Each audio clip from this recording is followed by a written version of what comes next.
Hi hello welcome to our channel. నేను మీ సిరి. ఈరోజు మనం చెప్పుకోబోయే కదా ప్రియ నేస్తం పార్ట్ 66. కథలకు వెళ్ళే ముందు లైక్ చేయడం మరవకండి ఫ్రెండ్స్. తర్వాత రోజు ప్రణయ్ కళ్ళు తెరిచాడు. ఎలా ఉందిరా అంటూ ప్రణయ్ చేతులు పట్టుకున్నాడు అర్జున్. సారీరా. అర్జున్ వైపు చూడలేక ముఖం తిప్పుకున్నాడు ప్రణయ్. రే వదిలే అదంతా, నువ్వు త్వరగా రికవరీ అవ్వాలి. నేను నీ చెల్లిని తీసుకురావడానికి వెళ్తున్నాను అన్నాడు అర్జున్. అవునా, ఎక్కడుందో తెలుసా? ఆతృతగా అడిగాడు ప్రణయ్. హైదరాబాద్లోనే ఉంది, డోంట్ వర్రీ అని అన్నాడు అర్జున్. టేక్ కేర్ రా. ఇంతకుముందు నా కోసం మా పెదనాన్నని వదిలేశావు. ఈసారి ఎవరి కోసం వదలాల్సిన అవసరం లేదు. కన్నా కూతురని కూడా చూడకుండా, కూతురి సంతోషం కూడా అక్కర్లేదు వాడికి. ఒక రాక్షసుడు వాడు, తేనె పూసిన కత్తి లాంటి వాడు అని ప్రణయ్ ఆవేశంగా చెప్పాడు. పోలీసుల నుంచి సపోర్ట్ రావడం లేదు. కమిషనర్ గారు కూడా భయపడుతున్నారు. అక్కడికి పోలీసులు పంపించిన ప్రవర్తికిని ఈజీగా షిఫ్ట్ చేస్తారు. అందుకే నేనే వెళ్తున్నాను అని అన్నాడు అర్జున్. అలాగే అన్నట్టు తల ఊపాడు ప్రణయ్. హే లోహి, ఏంటిది? ఇంకేడవకు, నాకేం కాలేదు అని అన్నాడు ప్రణయ్. ప్రణయ్ చేతిని పట్టుకుని పక్కన కూర్చుంది లోహిత. నాకెంత భయం వేస్తుందో తెలుసా ప్రణయ్ అంటూ ఆమె మళ్ళీ ఏడ్చింది. నాకేం కాలేదు కదా, ఇంకా ఎందుకు, ఏడవకు అంటూ లోహిత చేతిని తీసుకుని ముద్దు పెట్టుకున్నాడు ప్రణయ్. త్వరగా రికవరీ అవ్వు ప్రణయ్, చూడలేకపోతున్నానే నీళ్ళరా అని కళ్ళు తుడుచుకుంటూ చెప్పింది లోహిత. అలాగే మేడం, తర్వాత మన పెళ్ళి జరిగేది అని నవ్వాడు ప్రణయ్. ప్రతిదానికి నవ్వకు, ఎక్కడేం జోక్ జరగలేదు. నువ్వు ఇంక నెలలో కోలుకోలేదనుకో, నీ మెడలో తాళి కట్టేస్తా నేనే అని ప్రణయ్ పెదవుల మీద చిరుముద్ది ఇచ్చి దూరం జరిగింది లోహిత. షాక్ అయిపోయాడు ప్రణయ్. అర్జున్ హాస్పిటల్ నుంచి నేరుగా ఇంటికెళ్ళాడు. ఫ్రెష్ అయ్యి కావలసినవి బ్యాగ్లో పెట్టుకున్నాడు.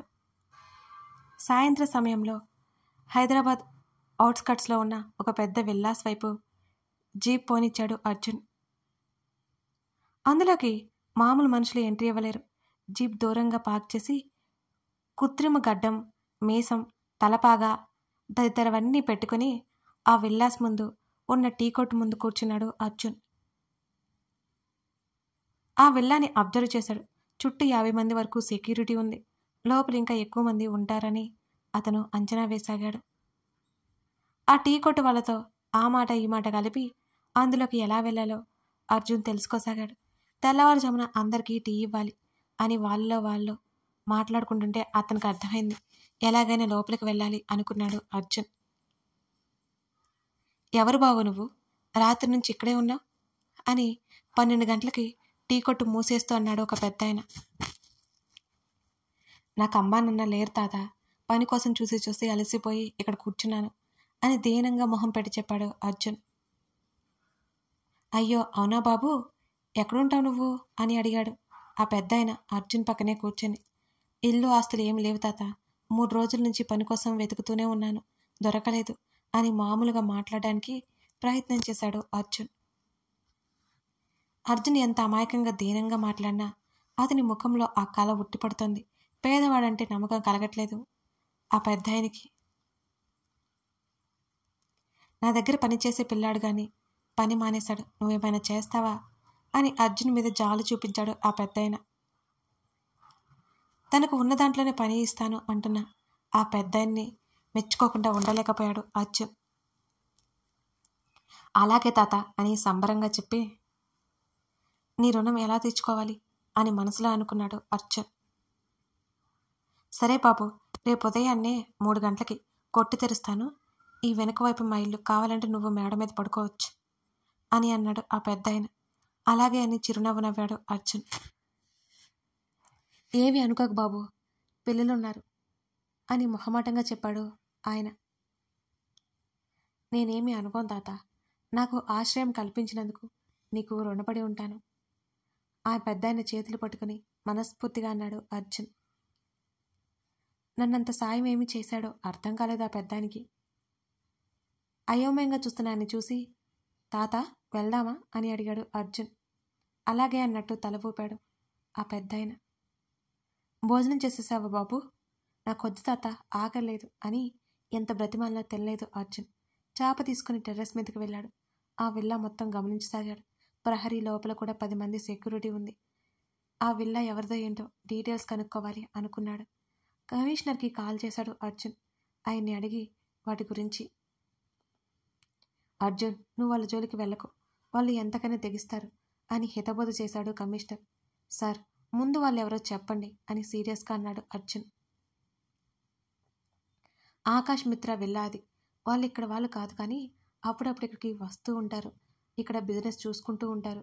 వాళ్ళ కొడుకు అజయ్ మిత్ర ఎక్కువ అక్కడ ఉండకు, అతను అక్కడ ఉంటాడు అని వాళ్ళ గురించి తెలిసినంతవరకు చెప్పాడు కమిషనర్. వాళ్ళు లోపలికి వెళ్ళొద్దని మళ్ళీ మళ్ళీ హెచ్చరించాడు. కాసేపు మాట్లాడి అర్జున్ కాల్ కట్ చేశాడు. నిలబడి ఆ విల్లాన్ని చూడసాగాడు అర్జున్. బాగా బలిసిన వాళ్ళే అని అనుకున్నాడు. ఆ విల్లాలో 3rd ఫ్లోర్ బాల్కనీలో ఎవరో ఉన్నట్టు తెలుస్తోంది. ఆమె అమ్మాయి అన్నట్టు గాలికి ఎగిరే ఆమె చీర కొంగి చెబుతోంది. ఆ చీకట్లో ఆమె ఎవరో తెలియడం లేదు అర్జున్కి. కాసేపటికి ఆమె వెళ్ళిపోయింది. ఆ విల్లా అంతా గమనించాడు. ప్రవర్తిగా ఎక్కడుందో ఎలా ఉందో తెలియట్లేదు అతనికి. టెర్రస్ మీద కూర్చుని ఎప్పుడెప్పుడు ఉదయం అవుతుందా అని వాచ్ వైపు మాటి మాటికి చెక్ చేయసాగాడు అర్జున్. తనకే ఎందుకు ఇలా జరుగుతుంది? తన తల్లిదండ్రులు దూరమయ్యారు.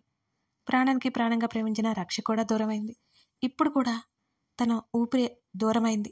ప్రవర్తిక తనతో లేని నిమిషం అతనికింత నరకమా?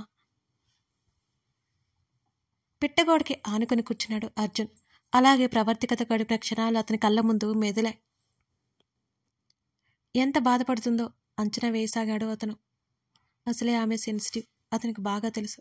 ఉదయాన్నే 3 గంటల కంటే ముందే కిందకు వచ్చి టీ కొట్టు ముందు కూర్చున్నాడు అర్జున్. ఆ పెద్దాయన టీని ఫ్లాస్కోలు తీసుకొచ్చాడు బయటికి. అరే బాబు, అప్పుడే లేచావా అని ఆశ్చర్యంగా అడిగాడు. పని ఇస్తానన్నారు కదా తాత, అందుకే త్వరగా లేచాను అని అన్నాడు అర్జున్. అంత శ్రమ ఏం లేదు బాబు, టీ తీసుకెళ్ళి అందరికి ఇవ్వాలి. దాదాపు 70 మంది వరకు ఉంటారు. నువ్వు లోపలికి వెళ్లాల్సిన అవసరం లేదు. బయట ఉన్న కాపలాదారులు ఇస్తే చాలు. లోపల వాళ్ళకి ఎప్పుడు కావాలో మనకే చెబుతారు వాళ్ళు అంటున్న పెద్దయిన మాటలకి నిరుత్సాహం కమ్మేసింది అర్జున్లో. లోపలికి వెళ్ళినవరా అయితే ఎలా వెళ్ళేది? అతను ఆలోచించసాగాడు. ఒక ట్రాలీలో టీ ప్లాస్కోలు తీసుకుని ఆ విల్లా వైపుకి వెళ్ళాడు అర్జున్. ఆ పెద్దయిన గేట్ వరకు వచ్చి అర్జున్ తన మనిషిని చెప్పి అర్జున్ని లోపలికి పంపించాడు. ఇంటి చుట్టూ ఉన్న వారికి పెద్దయిన టీ ఇచ్చాడు. లోపల వాళ్ళందరూ వీధి రౌడీల్లో ఉన్నారు. ఒక్కొక్కరిని గమనిస్తూ టీ సర్వ్ చేశాడు. అంతేకాకుండా లోపలికి వెళ్ళే దారి ఏదైనా ఉందేమోనని అర్జున్ గమనించసాగాడు. ఎలాగైనా ఇప్పుడే లోపలికి వెళ్ళి తెల్లవారేసరికి రావాలి అనుకున్నాడు అతను. ఒక్కొక్కరికి తీసుకువెళ్తూ ఆ విల్లా చుట్టూ రౌండ్ వేశాడు.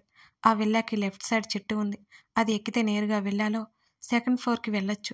కానీ అందరూ ఇక్కడే ఉన్నారు. ఎలా వెళ్ళేది?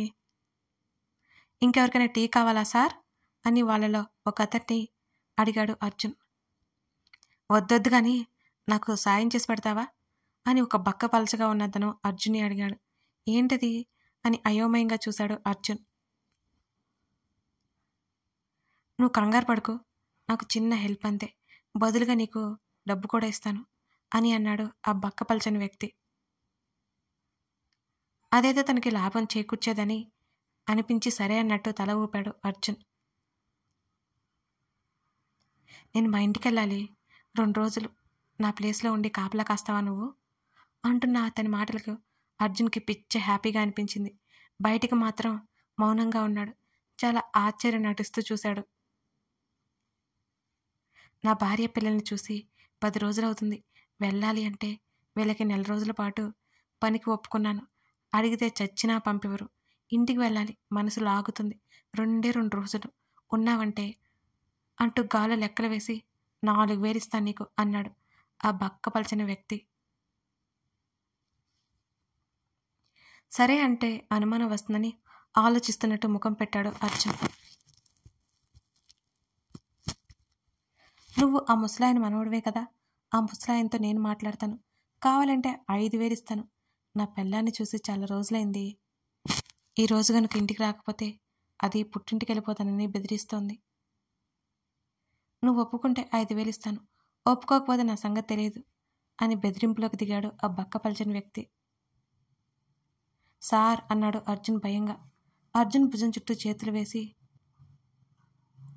నీకు పెళ్ళయిందా అని అన్నాడు. అవునన్నట్టు తల ఊపాడు. నా బాధ నీకు తెలియట్లేదా? 2 రోజులు ఉండవయ్యా అని అనగానే, సార్ నాకేం సమస్య రాదుగా, నువ్వు నా తమ్ముడు అని చెబుతాను అనగానే అలాగే అన్నట్టు చూశాడు అర్జున్. నీ పర్సనాలిటీకి నా పర్సనాలిటీకి తేడా ఉంది అనుకో, కానీ వీళ్ళందరూ వెధవ మొహాలు, నిన్ను ఎవరూ అనుమానించరు. ఆ తెలివి ఎదవలకి లేదులే, ఒప్పుకోరా అని అన్నాడు ఆ వ్యక్తి. సార్ లోపల పెద్ద సార్ వాళ్ళు ఉంటారు కదా అని భయం నటిస్తూ అన్నాడు అర్జున్. వాళ్ళు మనల్ని పట్టించుకోర్రా, ఇదిగో మా అన్న అంటూ దూరంగా ఉన్న ఒక భారీ మనిషిని చూపిస్తూ, వాడికి నేను చెప్తాను, నువ్వు కంగారు పడుకో అని అన్నాడు ఆ వ్యక్తి. అర్జున్ ఇంకా మౌనంగా ఉండేసరికి, ఏంట్రా మాట్లాడవు అని కోపంగా అడిగాడు ఆ బక్కపలచని వ్యక్తి. నువ్వు చెప్పినట్టే చేస్తాను సార్, కానీ నాకు భయం వేస్తుంది, ఏదైనా జరిగితే నా ప్రాణాలు తీస్తారేమోనని అని అన్నాడు అర్జున్ నిజంగానే భయపడుతున్నట్టుగా నటిస్తూ. అలాంటిదేమీ జరగదు, నువ్వు ఇక్కడ నుంచి కాపలా కాయాలి సరేనా? అవసరం లేదు, ఏదైనా పని పడితే లోపలికి పిలుస్తారు అంతే అని అన్నాడు ఆ పక్కపలచని వ్యక్తి. అలాగే అన్నట్టు తల ఊపాడు అర్జున్. జేబులో ఉండే 200 రూపాయలు తీసి అర్జున్ చేతిలో పెట్టి, మిగిలివి నేను వచ్చాకిస్తా, అంతవరకు తేడా రాకూడదు, పొరపాటున కూడా లోపలికి వెళ్ళకు అని గట్టిగా చెప్పాడు ఆ వ్యక్తి. ఎందుకు సార్ అని అడిగాడు అర్జున్. అవన్నీ నీకెందుకు, నేను చెప్పినట్టు చెయ్యి చాలు. ఇప్పుడే మా అన్నతో చెప్పాలరా అంటూ అర్జున్ చేతిని పట్టుకున్నాడు. సార్ ఇవి అంటూ చేతిలో ఉన్న ట్రాలీ చూపించాడు. నేను వెళ్తున్నాను కదా, మీ తాతకిస్తానులే అని విసుక్కుంటూ అర్జున్ని తీసుకెళ్ళి తన ప్లేస్లో 2 రోజులు కాపలాగా ఉంటాడని చెప్పాడు. వాళ్ళు ఆ బక్కపలిచిన వ్యక్తిని హెచ్చరించి అర్జున్ని కూడా మరోసారి హెచ్చరించారు. వాళ్ళ ముందు అమాయకంగా తలాడించాడు అర్జున్. ఆ విల్లాకి లెఫ్ట్ సైడ్ ఉన్న చెట్టు దగ్గర నిలబడ్డాడు అర్జున్. ఇంకా తెల్లవారడానికి సమయం ఉంది. ఆ భారీ రౌడీ ఎక్కడికో వెళ్ళిపోయాడు కూడా. అదే అదునుగా మొక్కల చాటుగా ఆ ఇంటి పక్కన ఉన్న కిటికీలోంచి లోపలికి చూశాడు. ఇంకా లైట్లు కూడా వేయలేదు. పని వాళ్ళు కూడా పనిలోకి రాలేదని అతనికి అర్థమైంది. ఒక్కసారిగా ప్రవర్తికని చూడాలని, చూసి తీసుకువెళ్ళొచ్చని, తర్వాత మార్గం ఆలోచించొచ్చని అనుకున్నాడు అర్జున్. ఆమె ఎలా ఉందో ఏంటో తెలుసుకోవాలని అతనికి చాలా అంటే చాలా ఆతృతగా ఉంది. ఆమె క్షేమంగా ఉంటే తర్వాత స్టెప్ ఆలోచించవచ్చన్నట్టు అనుకుంటున్నాడు అర్జున్. మెయిన్ డోర్ ముందున్న 2 కాపలా కాస్తున్నారు. వెనక వెళ్తే ఒక బాల్కనీ ఉంటుంది, ఆ వెనక కూడా కాపలా కాస్తున్నారు. ఇంటి ప్రహరీ బయట 50 మంది ఉంటే లోపల 20 మంది ఉన్నారు. ఆ 20 మంది కళ్ళు గప్పి లోపలికి వెళ్ళాలి అర్జున్. కాసేపటికి పరశురాం బయటికి వచ్చాడు. అర్జున్ అలర్ట్ అయ్యాడు. పరశురాం మాటలు విన్నాడు. అర్జున్ ముఖంలో నవ్వొచ్చి చేరింది. పై గదికి కాఫీ పంపించమని చెప్పి వెళ్ళిపోయాడు లోపలికి. రేయ్, అజయ్ సార్కి కాబోయే భార్య అంట మేడ, కాఫీ కావాలంట, మనం ఆ మేడాన్ని చూడకూడదని అజయ్ సార్ వార్నింగ్ ఇచ్చారు. ఇప్పుడు కాఫీ ఇవ్వడానికి వెళ్తే చంపేస్తారు అని వాళ్ళు అనుకుంటారు. ఇప్పుడు బయటకు వచ్చాడు చూడు, ఆ సారు మేడం వాళ్ళ నాన్న, కాఫీ ఆయనకిస్తే ఆయన తీసుకెళ్ళిస్తాడు కదా అన్నా అని మరొకడన్నాడు. ఆయన లోపలుండే అమ్మాయికి ఇవ్వమని చెప్పాడు. ఆ అమ్మాయి మేడంకి తీసుకెళ్తుంది. నువ్వు వెళ్ళి బయట కాఫీ తీసుకురా. అన్నా నేను లోపలికి వెళ్ళను, నువ్వు వెళ్ళు, నువ్వు ముందు కాఫీ తీసుకురా పోరా, నేను ఎవరైనా సెట్ చేస్తాను ఈలోపు. వాళ్ళలో వాళ్ళు ఆ విషయాలు మాట్లాడుకుంటుంటే ఒక చిన్న పొద వెనకాల ఉండి వాళ్ళ మాటలన్నీ విన్నాడు అర్జున్. కాస్త దగ్గరగా నిలబడ్డాడు వాళ్ళకి, ఏమీ తెలియనట్టుగా. అర్జున్ కొత్తగా కనబడుతుంటే, ఏయ్ ఇలారా అన్నాడు అతను ఒక వ్యక్తి. నన్న అన్నట్టు చూశాడు అర్జున్. నిన్నే ఇలారా అనగానే అతని దగ్గరికి వెళ్ళాడు అర్జున్. లోపల పని అమ్మాయి ఉంటుంది, ఆ అమ్మాయి చేతిలో కాఫీ పెట్టే అర్జున్కి చెప్పాడు. అర్జున్ భయంగా ముఖం పెట్టగానే వెళ్ళు వెళ్ళు అని భుజం తట్టాడు. మరో అతను కాఫీ తీసుకొచ్చి అర్జున్కి ఇచ్చాడు. అర్జున్ భయపడుతున్నట్టుగా నటిస్తూ లోపలికి వచ్చాడు. తన పాకెట్లో ఉన్న జామర్ ఆన్ చేసి హాల్లోకి అడుగుపెట్టాడు. కిచెన్ వైపు కింద పడుకొని ఉంది ఒక అమ్మాయి. ఆమె నిద్రపోతోంది. మెల్లిగా మెట్లకి పైకి వెళ్ళాడు. అర్జున్ ప్రవర్తిక ఎక్కడుందో తెలియలేదు అతనికి. ఫస్ట్ ఫ్లోర్ మొత్తం చూశాడు. ఒక గదిలో పరశురాం నిద్రపోతూ కనిపించాడు. మిగతా రూమ్లన్నీ ఖాళీగా ఉన్నాయి. అలాగే సెకండ్ ఫ్లోర్కి కూడా వెళ్ళాడు అర్జున్. ఒక గదికి లాక్ చేసి ఉంది. అందులో ప్రవర్తిక ఉందేమోనని డౌట్ వచ్చింది అర్జున్కి. చూడ్డానికి మిడిల్లో ఉంది ఆ గది. ఒక కిటికీ కూడా కనబడలేదు. ఏమైనా వస్తువులుండి లాక్ చేశారు అనుకుని వదిలేశాడు అతను. సడన్గా ఒక విషయం స్ట్రైక్ అయింది అతనికి. తను రాత్రి చూసిన బాల్కనీలో ఉన్న అమ్మాయి ప్రవర్తిక ఏమో అని అనుమానం వచ్చింది. ఫాస్ట్గా థర్డ్ ఫ్లోర్కి నడిచాడు. బాల్కనీ ఎటువైపు ఉందో అంచనా వేసి ఆ గది తలుపు తట్టాడు. అక్కడి నుండి వెంటనే పక్కకు జరిగాడు అర్జున్. మరో 2 నిమిషాల తర్వాత తలుపు తెరుచుకుంది. ఆ గదిలో లైట్ వేసి ఉంది. నేల మీద నీడ కనబడుతోంది. లోపల ఉన్నవారు బయటికి వస్తున్నట్టు తెలిసింది. ఊపిరి బిగపట్టి చూశాడు అర్జున్. ఎవరు? ప్రవర్తిక గొంతు విని అతనికి ప్రాణం లేచి వచ్చినట్లు అనిపించింది అర్జున్కి. కథ కొనసాగుతోంది. ఇప్పుడు మరి ప్రవర్తిక అతన్ని గుర్తుపడుతుందా? ఇద్దరు కలుసుకుంటారా? తర్వాత ఏం జరగబోతుంది? అసలు అర్జున్ ఆమెని తీసుకెళ్ళగలడా? అసలు లోపలుంది ప్రవర్తికేనా? ఏం జరుగుతుందో తర్వాత భాగంలో చూద్దాం. కథ నచ్చితే లైక్ చేసి కామెంట్ చేయడం మర్చిపోకండి. ఇది రోజు చెప్పే విషయమైనా మీ లైక్స్ మీ కామెంట్స్ నాకెంతో ఉత్సాహాన్ని ఇస్తాయి. మర్చిపోకండి. Thank you.